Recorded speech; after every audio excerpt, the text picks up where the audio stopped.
আমি আজকে যে গাছটা দেখাচ্ছি পেয়ারার একদম ছোট একটা গাছ, গাছের সাইজটা আমি আপনাকে দেখাই।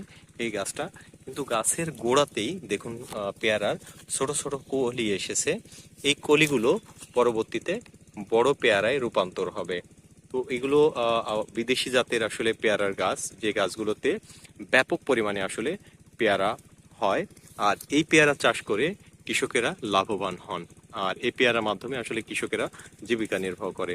এখানে হচ্ছে নতুন একটা বাগান। এই বাগানে আসলে বড় তেমন একটা পেয়ারা নেই, কিছু পেয়ারার কলি আমি আপনাদেরকে দেখাই। এটা অন্য একটি গাছ, এই গাছটাও ছোট, গাছের সাইজটাও আমি দেখাই আপনাদেরকে। গাছের সাইজটা দেখতে পেলেন। এই গাছে আহ, ছোট, একদম ছোট গাছ।